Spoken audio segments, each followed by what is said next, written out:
பெண்களுக்கான பாதுகாப்பு, பெண்களோட உரிமை, பெண் குழந்தைகளுடைய பாதுகாப்பு அப்படின்னு நம்ம பேசிட்டு இருக்க அதே சமயத்துல, ஆண்களுக்கான பாதுகாப்பு கேள்விக்குறியாக இருக்கா? முக்கியமா திருமணமான புது ஆண்களுக்கு, அதாவது புது மாப்பிள்ளைகளுக்கு கேள்விக்குறியாக இருக்கா? இதே மாரி ஒரு சம்பவம் இப்பதான் கொஞ்ச நாட்கள் முன்னாடி நடந்து முடிஞ்சுது. ஆனா, அதே மாரி இன்னொரு சம்பவம் தெலுங்கானாவுல நடந்திருக்கு. கணவனும் அதாவது கணவன மனைவியும், மாமியாரும் சேர்ந்து கொடூரமான முறையில கொலை பண்ணியிருக்காங்க. எங்க நடந்தது? எதற்கு நடந்தது? எப்படி நடந்தது? அப்படின்னு பல கேள்விகள். அந்த கேள்விகளுக்கு விடை இந்த வீடியோல இருக்க போகுது. வீடியோ ஸ்கிப் பண்ணாம ஃபுல்லா பாருங்க. Welcome to the channel. நான் உங்கள் விஷால் சரவணன். வாங்க வீடியோக்குள்ள போகலாம். டெய்லி அப்டேட்ஸ், டெய்லி வீடியோஸ்க்கு மறக்காம நம்ம சேனலை சப்ஸ்கிரைப் பண்ணி பெல் ஐக்கானை கிளிக் பண்ணிக்கங்க. பெண்களுக்கான பாதுகாப்பு நம்ம தொடர்ந்து அதை வலியுறுத்திக்கிட்டே இருக்கோம். அதை வற்புறுத்திக்கிட்டே இருக்கும். ஏன்னா நம்ம நாட்டில் பார்த்தீங்கன்னா பெண்கள், பெண் குழந்தைகள், அவங்களுக்கு எதிராக நடக்கிற குற்றங்கள் இது எல்லாமே ரொம்ப அதிகமாக இருக்குது. நம்ம கம்பேரிட்டிவ்லி ஆண்கள் பாதுகாப்பு பற்றி பேசினாலுமே, ஆனால் பெண்களுக்கான பாதுகாப்பு தான் இங்கே ரொம்ப அதிகமாக தேவைப்படுது.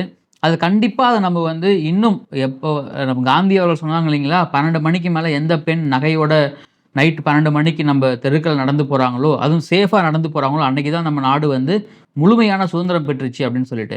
ஆனால் அதுக்கான கிடைக்கவே இல்லை. ஏன்னா எல்லா இடத்துலையுமே நம்ம நாட்டில் வட இந்தியா, தென்னிந்தியா, நம்ம தமிழ்நாடு முதற்கொண்டு எல்லா இடத்துலையுமே பெண்களோட பாதுகாப்பு கேள்விக்குறியாக தான் இருக்குது.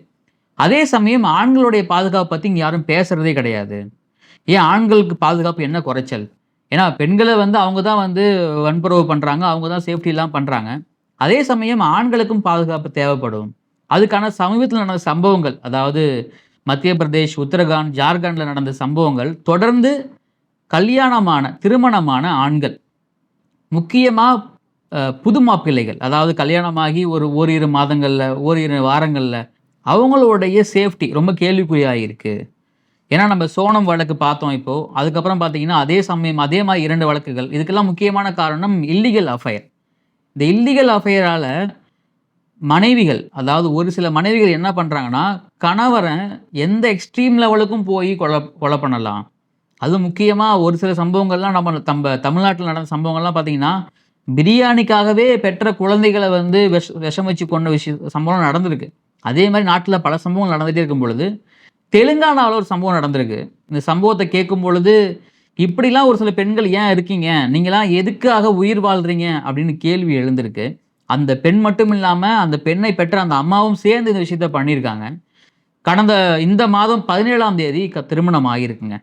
திருமணம் ஆகிறதுக்கு முன்னாடி ஒரு ஸ்டோரி நடந்திருக்கு. அந்த ஸ்டோரியை கேட்கும்போது தான் பகீரா இருக்குது. ரொம்ப திடுக்கு, இப்படிலாம் நடக்குதே அப்படின்னு நம்மளால் ஒரு மாதிரி அதை ஜீர்ணிச்சிக்கவே முடியல. அது என்ன கதை? அதாவது நடந்த உண்மையான கதை அப்படி என்னன்னு பார்த்தீங்கன்னா, திருமணம், அதாவது தேஜேஸ்வர், தெலுங்கானாவை சேர்ந்த தேஜேஸ்வருக்கும் ஐஸ்வர்யா, இவங்க 2 பேருக்கும் திருமணம் நிச்சயிக்கப்பட்டிருக்கு. தேஜேஸ்வர் பார்த்தீங்கன்னா ஒரு 32 வயதானவர். ஐஸ்வர்யா ஒரு 28லேருந்து 20 வயசு இருக்கும். திருமணம் நிச்சயத்துக்கு முன்னாடி என்ன ஆயிருக்குன்னா, நிச்சயதார்த்தம் முடிந்த உடனே ஐஸ்வர்யா ஒரு வாரம், அதாவது 5லேருந்து 6 நாட்கள் காணாமல் போயிடுறாங்க. என்ன காரணமாக சொல்லப்படுது அப்படின்னா, அவங்க ஒரு பேங்க்கில் ஒர்க் பண்ணியிருக்காங்க கேஷியராக. அந்த பேங்க்கில் ஒர்க் பண்ணும் பொழுது அங்கே இருக்கக்கூடிய ஒருத்தருடைய இல்லீகல் அஃபேர், அதாவது அவரும் கேஷியராக இருந்திருக்காங்க, இவங்க அசிஸ்டண்டாக இருந்திருக்காங்க.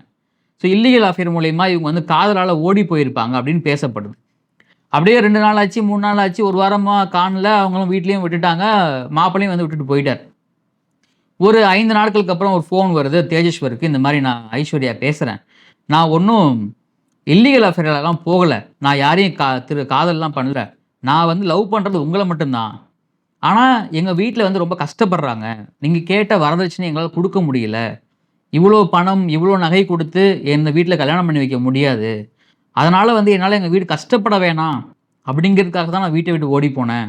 நான் ஆனால் உங்களை தான் லவ் பண்ணுறேன், நான் உங்களை நீங்கள் பொண்ணு பார்க்க வந்ததுலேருந்து உங்களை பிடிச்சிருச்சு, எனக்கு உங்களை தவிர எனக்கு யாருமே பிடிக்கல அப்படின்னு சொல்லியிருக்காங்க.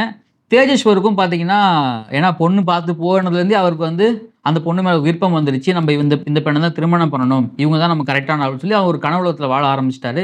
இந்த சம்பவம் கேட்டு கொஞ்சம் அப்செட்டாக இருந்தார். திடீர்னு ஐஸ்வர்யா ஐயோ நம்ம லவ் பண்ணுறாங்களே அப்படின்னு சொன்ன உடனே அவர் ஒரு காதல் உலகத்துக்கே போயிட்டார். ஓகே அப்படின்னு சொல்லி இரு வீட்டாரும் பேசி திருமணம் செஞ்சு வைக்கிறாங்க. சரி, திருமணம் செஞ்சு வச்சதுக்கு அப்புறமா என்ன ஆகுதுன்னு பார்த்தீங்கன்னா, இவருக்கும் அவர் கணவன் மனைவிக்குள் உறவுகள்லாம் நல்லா இருந்திருக்கு. திடீர்னு அவர் ஃபோன் பண்ணும்போதெல்லாம் ஆஃபீஸ்லேருந்து ஃபோன் பண்ணும்போதெல்லாம் பார்த்தீங்கன்னா, அவங்க ஃபோன் வந்து நாட் ரீச்சபிள் இல்லைன்னா பிஸின்னே இருந்திருக்கு. தேஜேஸ்வர் வந்து பார்த்தீங்கன்னா, ஒரு பிரைவேட்ல வந்து நம்ம சர்வே பண்ணுவோம் இல்லைங்களா? இப்ப நமக்கு நிலம் அளந்து குடுப்பாங்க இல்லைங்களா? விஏஓ, சர்வேவர்லாம் கவர்மெண்ட்ல இருப்பாங்க. அதேமாரி பிரைவேட்ல இருப்பாங்க. ஸோ ஒரு தனியார் நிதி நிறுவனத்தில ஒரு சர்வேயரா ஒர்க் பண்ணிட்டு இருந்திருக்காரு. ஸோ அப்படியே அவர் வேலைக்கு போயிட்டு வரும்பொழுதோ, ஃபோன் பண்ணும்பொழுதோ, இவங்க ஃபோன் தொடர்ந்து நாட் ரீச்சபிள், பிஸி இல்லன்னா வெயிட்டிங் ஃபார் த அனதர் கால் இந்த மாரி வந்துட்டு இருக்கும்பொழுது, அவருக்கு ஒரு சந்தேகம் எழும்புது. ஏன் இந்த மாரி வந்து நடக்குது அப்படிங்கும் பொழுது. திடீர்னு கணவன் மனைவிக்கு சண்டை ஏற்படுது. சண்டையில வந்து பார்த்தீங்கன்னா, ஒரு 5 நாள் காணாம போயிடுறாரு தேஜேஸ்வர். 5 நாள் காணாம போன உடனே தேஜேஸ்வர் வீட்லேருந்து போய் பார்க்குறாங்க. அங்க தேடுறாங்க, இங்க தேடுறாங்க, போலீஸ் கம்ப்ளைண்ட் குடுக்குறாங்க. எல்லாம் பண்ணும் பொழுது, இந்த சம்பவம் வருது. அப்போ போலீஸ் உள்ள வராங்க இப்பதான். இந்த கேஸ்ல இப்பதான் போலீஸ் உள்ள வரும்பொழுது, ஐஸ்வர்யா கூப்பிட்டு விசாரிக்கிறாங்க. ஏன் என்ன நடந்துச்சு அப்படின்னு கேட்கும்பொழுது, ஐஸ்வர்யா ஒரு வாக்குமூலம் குடுக்குறாங்க. இந்த வாக்குமூலத்த கேட்டுட்டு, போலீஸ் அதிகாரிகள் மட்டும் இல்ல, ஒட்டுமொத்த இந்தியாவுமே ஷாக் ஆகுது. ஏன்னா, இந்த சம்பவங்கள் இது மாரியான சம்பவங்கள் தொடர்ந்து நடக்குது. ஐஸ்வர்யா ஓப்பனா வாக்குமூலம் குடுக்குறாங்க. என்னுடைய கணவர கூலிப்படைகள் வச்சு நான் தான் கொலை செய்தேன் அப்படின்னு. எப்படி கொலை செய்தாங்க அப்படின்னா, இவரு ஆல்ரெடி சொல்லியிருந்தாங்க இல்லைங்களா, நில அளவையாளர், அதாவது சர்வேயர் இவரு. ஸோ அப்போ வந்து கூலிப்படைகள் மூலியமாக எங்க நிலத்த நீங்க அளந்து குடுக்கணும். இந்த இடத்துல வந்து இங்க நிலம் இருக்கு. நீங்க வந்து அளந்து குடுங்க அப்படின்னு இவர கூட்டிட்டு போறாங்க அந்த கார்ல.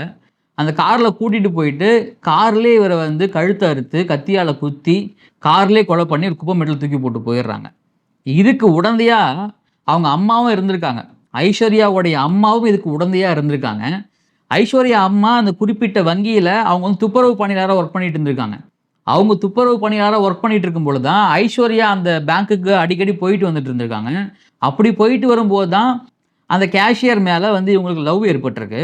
இந்த லவ் ஏற்பட்டதால தான் இவங்களுக்கும் அவங்க அம்மாவுக்கும் இந்த விஷயம் தெரிஞ்சிருக்கு. இப்ப எனக்கு என்ன இங்க கேள்வி வருதுன்னா, உங்களுக்கு அந்த அம்மாவுக்கு ஆல்ரெடி உங்களுக்கு தெரியும். பேங்க்ல கேஷியரா இருக்காரு. அப்ப நீங்களே பேசி அந்த திருமணத்த நடத்தி வச்சிருக்கலாமே! அதுக்கு ஏன் நீங்க இன்னொரு மாப்பிள்ளைய பார்த்து, அந்த மாப்பிள்ளைய பிடிக்காம கல்யாணம் பண்ணி, அவங்கள நீங்க ஆள் வச்சு கொலை பண்ணி, ஒரு உயிர கொல்றதுல ஏன் உங்களுக்கு அவ்வளோ ஆர்வம்? இப்ப நம்ம நாட்ல டிவோர்ஸ்ங்கிறது ரொம்ப சாதாரணமா இருக்கு. அப்ப டிவோர்ஸ் பண்ணிட்டு போயிருந்திருக்கலாம். அப்படின்னா கல்யாணத்துக்கு முன்னாடியே இத நீங்க பண்ணி இந்த கல்யாணம் நிறுத்தியிருக்கலாம். இத மறைச்சு, இத செஞ்சு, இது இப்ப ஒரு உயிர் போயிருக்குன்னா, அப்ப யார் காரணம்? அப்போ அவங்க அம்மாவும் இதுக்கு உடந்தையா இருந்திருக்காங்க. அந்த கேஷியர் அந்த கேஷியரும் இதுக்கு உடந்தையா இருந்திருக்காங்க. அவங்க ஃபோன செக் பண்ணி பார்க்கும்பொழுது, அவங்க வந்து கல்யாணத்துக்கு அப்புறம் அதிகமா பேசியிருப்பாங்க இல்லைங்களா ஃபோன்ல, 2000 முறை அந்த கேஷியர் கூட பேசியிருக்காங்க ஐஸ்வர்யா. 2000 முறை பேசியிருக்காங்க. அப்போ இந்த இடத்துல இவங்களுக்கு அவங்கள புடிச்சிருக்கு. அப்போ நீங்க ஏன் இங்க வந்தீங்க? உங்க வேலைய நீங்க பார்த்துட்டு நீங்க போயிருக்கலாமே இல்லையா? அவரு பாட்டுக்கு அவருடைய பிரைவேட் ஜாப்ல நில வேலையாளரா அவர் பாட்டுக்கு அவர் வேலைய பார்த்துட்டு இருந்திருக்க போறாரு. 32 வயசுல கல்யாணமா பண்ணியிருக்காரு. இன்னும் 1 வருஷமோ 2 வருஷம் வெயிட் பண்ணி கல்யாணம் பண்ணியிருந்திருக்க போறாரு. அப்போ நீங்க உங்களுடைய சுயலாபத்துக்காக கல்யாணம் பண்ணிட்டும், நீங்க வந்து ஒரு இல்லீகல் அஃபேர்ல இருக்கலாம். அப்படிங்கிற ஒரு நப்பாசையில, அப்படின்னு ஒரு பேராசையில ஒரு உயிர நீங்க பலி பண்றது வந்து எந்த அளவுல ஏத்துக்க முடியும்? நம்ம எல்லாருமே இங்க என்ன சொல்லிக்கிட்டு இருக்கோம்னா, பெண்கள், அதாவது பெண்கள வந்து யாராவது கல்யாணம் ஆகிட்டு அவங்களுடைய புகுந்த வீட்டுல இந்த மாரி கொடுமைகள் பண்ணாங்கன்னா, உடனே போய் மகளிர் ஆணையத்துல கேஸ் போட்டோம் அப்படின்னா, உடனே அவங்க வந்து ஒரு ஆக்ஷன் எடுப்பாங்க ஆண்கள் மேல. அதே மாரி ஆண்களுக்குன்னு ஒரு தனியா ஒரு சட்டம் தேவைப்படுதோ, மகளிர் போலீஸ்ன்னு தனியா இருக்கும்போது, இந்த கல்யாணமான ஆண்களுக்குன்னு தனியா வந்து ஒரு போலீஸ் டிபார்ட்மெண்ட் வேணும் அப்படின்னு நினைக்கிறேன் நான். ஏன்னா, நீங்க சமீப காலமா எடுத்து பார்த்தீங்கன்னா, டேட்டா ரொம்ப பெருசு. ஏன்னா, ஃபேக் கம்ப்ளைண்ட் பண்றது. எப்படின்னா, வரதட்சணை கொடுமையால எங்கள வந்து கொடுமை பண்றாங்க அப்படின்னு கம்ப்ளைண்ட் பண்ணிட்டு, அந்த கணவர உள்ள தள்ளிட்டு, இவங்க வந்து அவங்களுடைய இல்லீகல் அஃபேரோட போய் ஜாலியா இருக்கிறது. இதே மாரி இன்ப சுற்றுலான்னு கூட்டிட்டு போயிட்டு, அங்க வந்து ஆள் வச்சு கொல்றது. இந்த மாரி வந்து இல்லீகல் அஃபேரால இந்த மாரி கூலிப்படை வச்சு கொல்றது. அப்படின்னு நீங்க ஏன் பண்றீங்க? உங்களுக்கு புடிக்கலன்னா, நீங்க ஏன் சமூகத்துக்கு பயப்படுறீங்க? இல்லீகல் அஃபேரால சமூகம் நம்ம வந்து தப்பா நினைச்சுருவாங்கன்னு பயந்து தானே நீங்க வந்து தெரியாம கொலை பண்ணி நம்ம இந்த விஷயத்த வந்து பண்ணணும்னு நினைக்கிறீங்க. ஆனா எப்படியா இருந்தாலும் வெளிய தெரிய தானே போகுது. அப்ப இத இங்க அங்கேயே தடுத்து நிறுத்திருக்கலாமே. அப்போ இங்க முக்கியமா இந்தியாவுல ஆண்கள், அதாவது திருமணமான ஆண்களுக்கு ஒரு பாதுகாப்பு தேவைப்படுது அப்படிங்கிறது, இந்த மாரி செய்திகள்லாம் பார்க்கும் பொழுது கண்டிப்பா தேவை. 100% கண்டிப்பா தேவை. பெண்களுக்கு எந்த அளவுக்கு நம்ம பாதுகாப்பு குடுக்கணும்னு பேசுறோமோ, அதே அளவுக்கு ஆண்களுக்கும் பாதுகாப்பு குடுக்க வேண்டும். இத பத்தி கருத்துக்கள கமெண்ட்ல பதிவு பண்ணுங்க. இந்த வீடியோ புடிச்சிருந்தா உங்க ஃப்ரெண்ட்ஸ்க்கு ஷேர் பண்ணுங்க, லைக் பண்ணுங்க. டெய்லி வீடியோஸ்க்கு நம்ம சேனல் மறக்காம சப்ஸ்கிரைப் பண்ணுங்க. நானும் விஷால் சரவணன். நன்றி, வணக்கம்.